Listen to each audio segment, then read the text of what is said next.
ny mofinaina isan'andro atolotry ny mpitandrina rakotina valina maoly.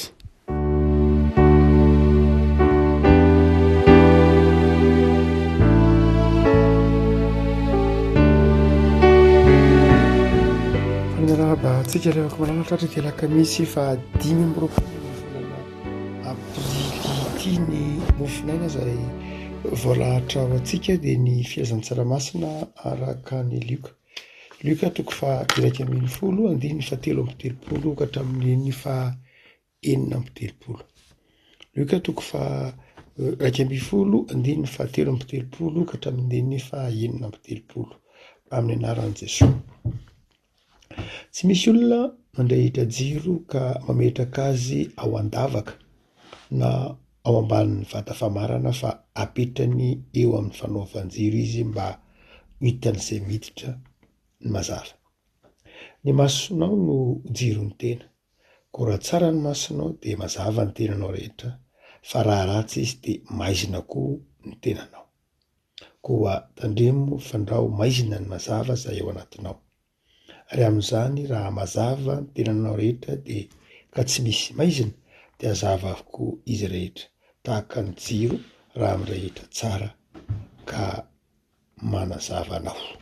Ray masino manamasinana ny fahamarinana, ny teninao no fahamarinana. Amen.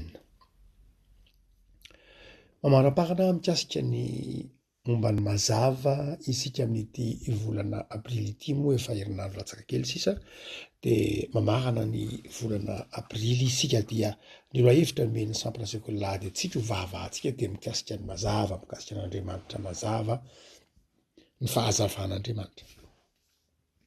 Fa raha toa ka mamaky ity lioka toko fa 110 ity tsika dia tsy ho vaovao akory izy ity, efa misy perikiopa mitovitovy tamin'izy ity nivaika antsika tany amin'ny Matio sy ny perikiopa hafa. Fa izay ndeha entina mampahery anao dia ny 7. Tsy misy olona mandrehitra jiro ka mametraka azy ao an-davaka na ao ambanin'ny vata famarana fa apetrany eo amin'ny fanaovan-jiro izy mba ho hitan'izay miditra ny mazava. Ho hitan'izay miditra ny mazava.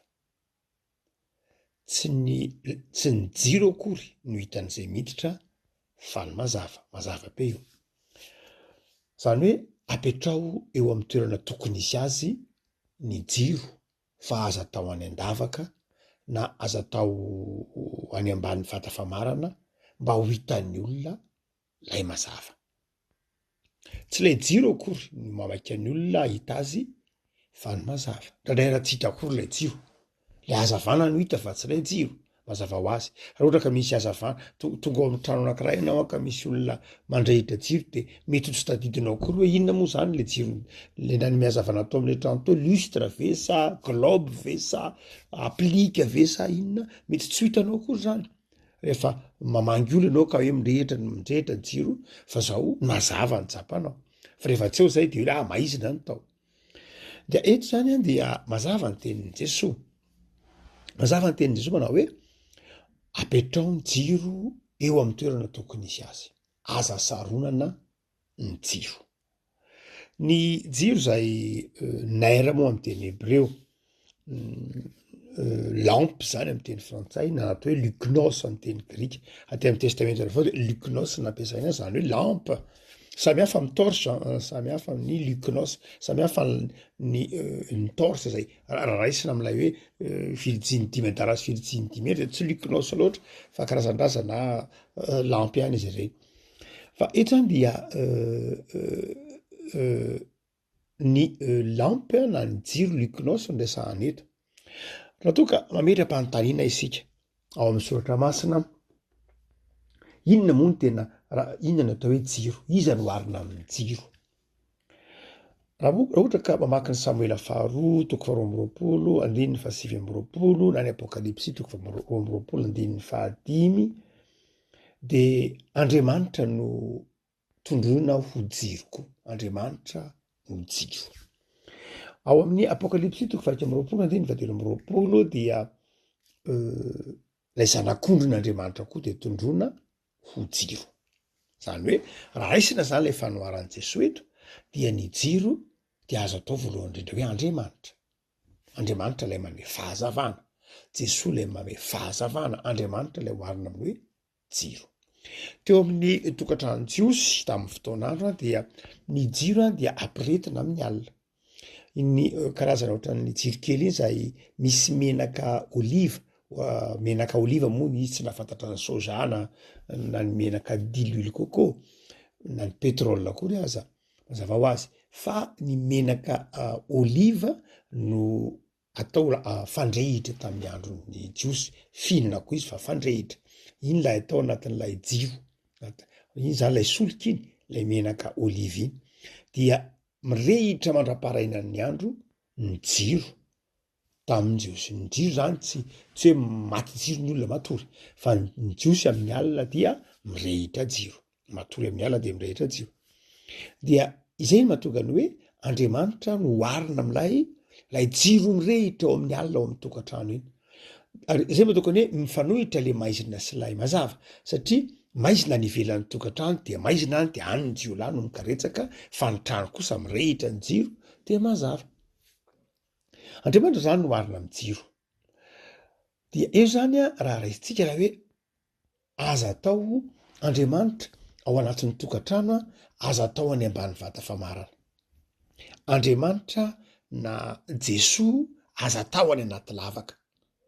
Raha ohatra ka ny tokantrano zany no azavain'ilay jiro dia izao aza pirimin'Andriamanitra.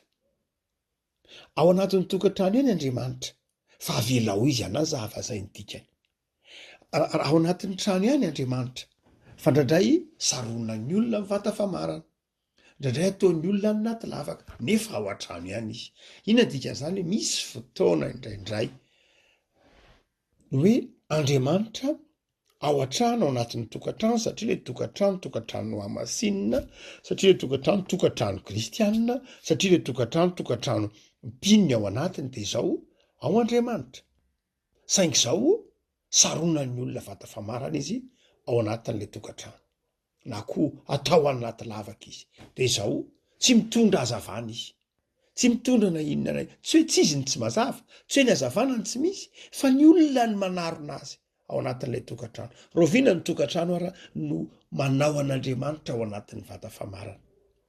Varavakely ny zavatra anankiroa. Voalohany dia izao, mieritreritra manana mazava hafa izy, tsy mila an'Andriamanitra izy zany, fa mieritreritra ho manana fahazavana hafa.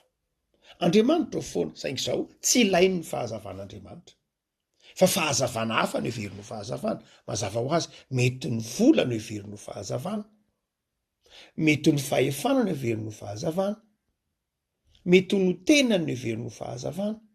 Dia misy tokantrano kristianina saingy tsy Andriamanitra no ilainy, tsy ny fahazavan'Andriamanitra no ilainy, fa fahazavana hafa. Mety ny fahazavana zao tontolo zao, mety ny vola, ny fahaizana, ny traikefa, mety tahaka izany indraindray dia izao sarona Andriamanitra. Ary rehefa ohatra ka ao anatin'ny tokantrano anankiray ka tsy fahazavan'Andriamanitra anao, na dia ao ihany azy Andriamanitra fa saronana, fa fahazavana hafa dia izao maizina io tokantrano.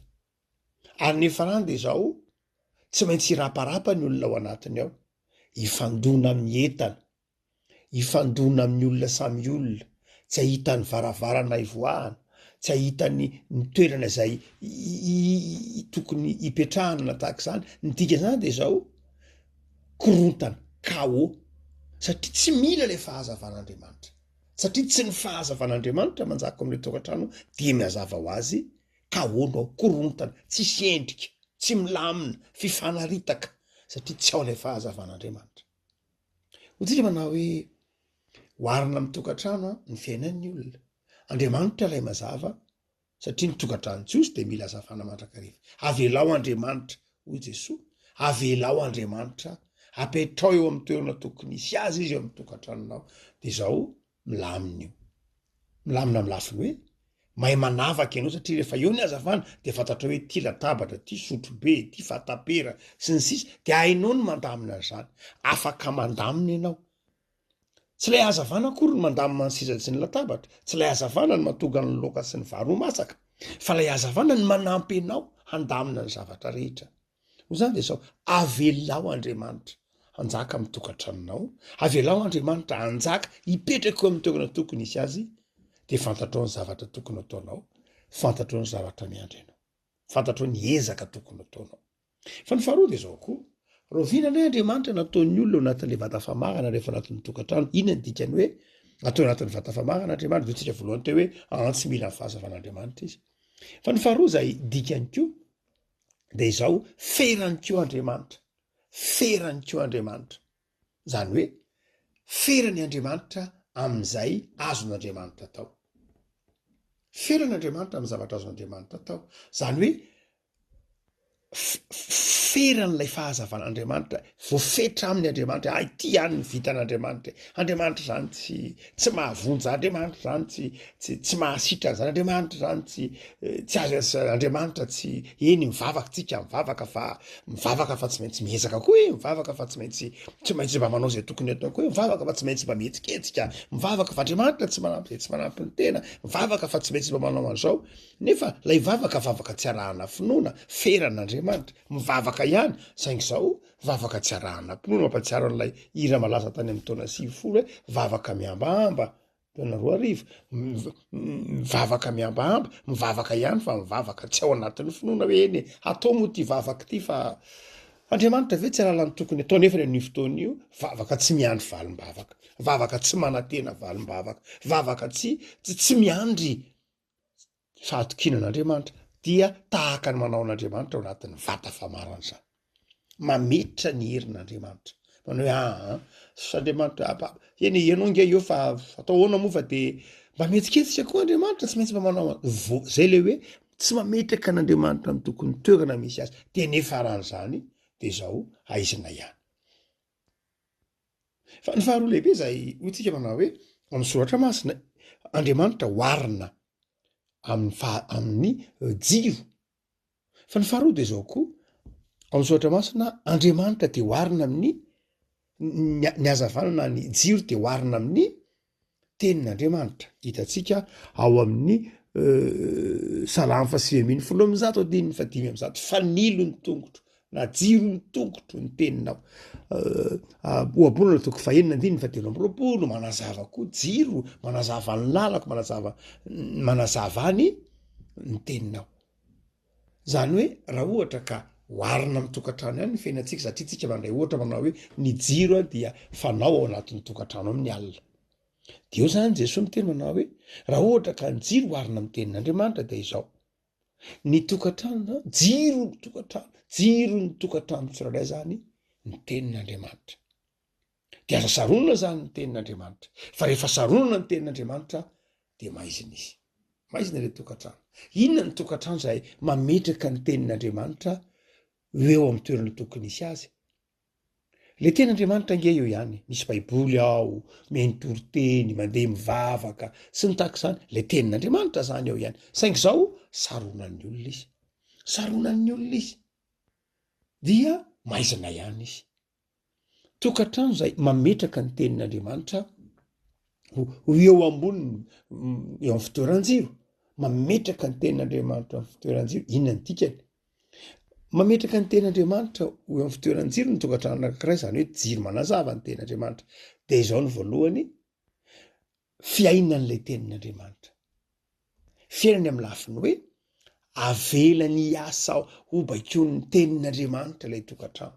Fa rehefa saronan'ny olona ny tenin'Andriamanitra de izao tsy ilainy zany. Eo le tenin'Andriamanitra fa tsy ilainy, boky hafa ny ilainy, zavatra hafa ny manaitra azy. Ny fahalalana de izao, mananatra zanaka ohatra de izao, mananatra zanaka amin'ny alalan'ny expérience fotsiny, hoe zao ny afatry ny ray aman-dreny, ilainy zany. Fa tsy zany ihany, inona ny lazain'ny tenin'Andriamanitra?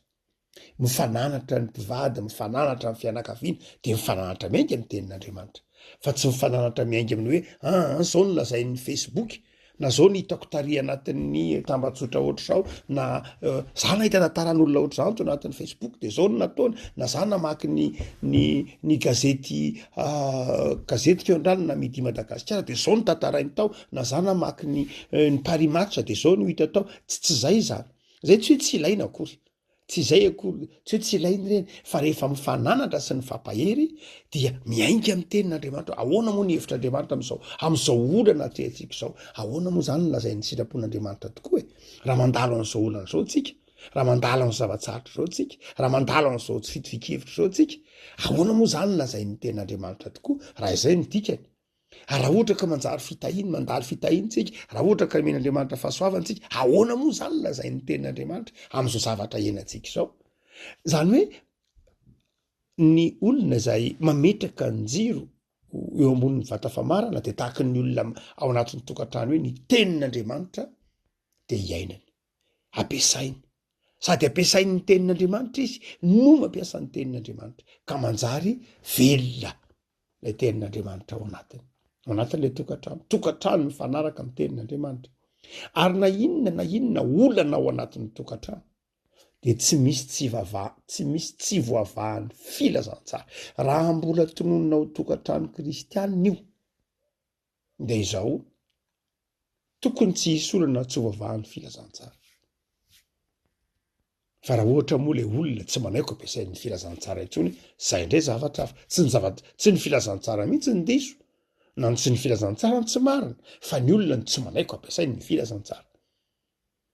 Hotsika manao hoe jiro manazava ny tokantrano ny tenin'Andriamanitra, izay ilay tenin'Andriamanitra. Fa ny faharoa koa dia izao, lay jiro izay hoarina amin'ny tenin'Andriamanitra ao anatin'ny tokantrano koa dia tsy milaza hoe manazava ihany, fa izao koa lasa tenin'Andriamanitra miasa. Jesosy dia miteny manao hoe izy ilay tenin'Andriamanitra. Tenin'Andriamanitra dia teny velona. Tenin'Andriamanitra rehefa iainanao dia manjary nofo, manjary iainana, dia manjary mampitraka jiro manome hazavana, fa mampitraka koa ny tenin'Andriamanitra. Fa ny fahatelo izay mbola noharana koa ny jiro amin'ny zoatra masina dia ataontsika hoe ny fahazavan-tsaina. Amborana toko 2:7-8, ny fahazavan-tsaina. Zany no anankiray amin'ny anoharana koa ny soatra, anoharana koa ny jiro. Rehefa miteny hoe jiro amin'ny soatra masina dia izao koa fahazavan-tsaina izay. Ao anatin'ny tokantrano anankiray zany dia izao azo oharina amin'ny fahazavan-tsaina ny jiro. Azay mahatonga ny hoe rehefa ohatra ilay jiro ka ataontsika ao anaty vata famarana dia izao tsy ampiasaina intsony zany ny fahazavan-tsaina.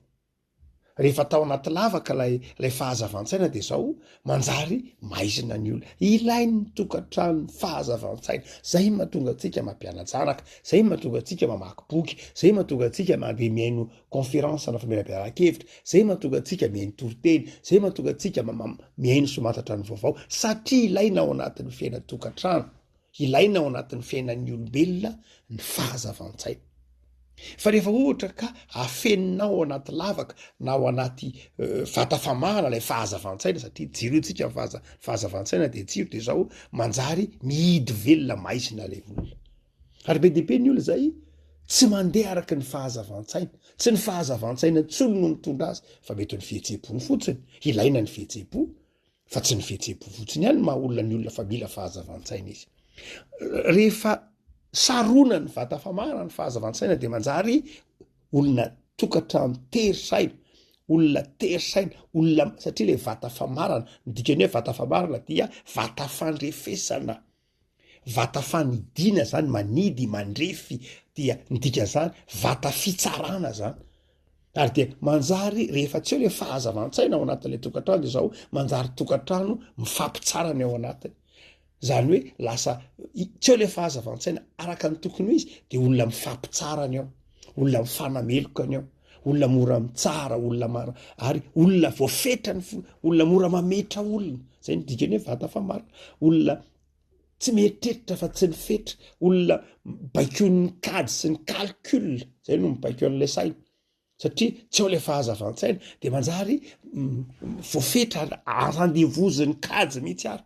Andevozin'ny kajy dia tokantrano maty kahirana, atao kajy daholo tirety ity, ahoana ny andaninany ity, ahoana ny ampirimana ity, tsy afaka ny mametsika fa vola tsisy, zao ny tokony ataontsika. Zany hoe lasa andevozin'ny vata famarana, andevozin'ny kajy, dia manjary tokantrano mihidy. ka tsy afaka manao adiditsika zao sisany atao amintsika tsy afaka manome olona tsika satria zao natao amintsika na koa mifanohitra am'izay manao antsika mahana projet ohatra zao de kajy no mitondra vata famahana no mitondra fa tsy ilay saina mazava intsony fa ny vata famahana no mipaiko de maizina de lasa maizina de miraparapa de manjary mianjery manjary lava manjary manimba zavatra satria lasa tokantrano baikony vata famarana tokantrano baikony baikony ny lavaka be zay pirizana le fahazavan-tsaina de tsy afaka manao na ina na ina fa tsy tokantrano mahana fahazavan-tsaina tsara afaka malala ohatria manao hoe ny tokantrano zio zany de oarina am'ilay hoe hazavany jiro amin'ny alina eky de afaka malala hoe soronao ny vata famarana manarona ny jiro apetrao amin'ny toerany tokony misy ny jiro aza manaiky sarona ny vata famarana avelao Andriamanitra hiasa satria izay natao hoe jiro avelao ny ten'Andriamanitra hiasa satria izay natao hoe jiro avelao ny fahazavan-tsaina ao anatinao hiasa amin'ny alalan'ny fanamasina fa aza saronana vata famarana maiza manaisotra ny vata famarana de azava ny tokantranonao azava ny fiainanao azava ny asanao azava ny fanirianao ivavaksika tompo misoranao noho ny amin'ny fahazavan-tsaina omenao anay fa ianao tokoa ilay mazava ianao efa mitondra ny mazava saingy saronanay amin'ny vata famarana ianao saronanay amin'ny vata famarana ny teninao saronanay amin'ny vata famarana ny fahazavan-tsaina omenao lalan'ny fanahinao masina ty anatinay ary anyka maizina izahay ny toe-tsainay ny herim-ponay ny finiavanay ny fahatokisan-tenanay ny vata famarana naronanay ny jiro zay omenao de manjary sahirana izahay tsy fantatray ny tokony ale mihidy ao anatin'ny tebiteby sy ny tahotra azahay Jesosy vavak'izay tompo le herim-panamba sahijoro ka ametraka ny jiro eo ambonin'ny toerana tokony isy azy de mety eza nazava ny fonay mety eza anafaka anay de jereo ara ny fiainanay isanandro hoe fahazavan-tsainy zahay aizana de tondra tena tsara ka ny teninao Jesosy de mitoera aminay mandrakariva taio ny fiainanay taio ny asanay ary fantatray fa Andriamanitra azo itokina amin'ny fotoana rehetra ny ianao tompo hoe de tatany sivimbino zahay ataovy mahay mandroaka ny aizina zay tianarina anay isanandro anatin'ny vata famarana de jereo ny asanay jereo ny firenenay tompo malala misy havanay tsy salama misy namanay mandalady sarotra misy mpiray-tanindrazana aminay azo pahoriana de jereo vao famindramponao vokozy rehetra zay satria fantatray fa Andriamanitra tianay ianao de zay mahasambatra anay Jesosy de azonay antoka fefahomaninao anay amin'ny fiainanay isanandro misaotra Jesosy. Amen.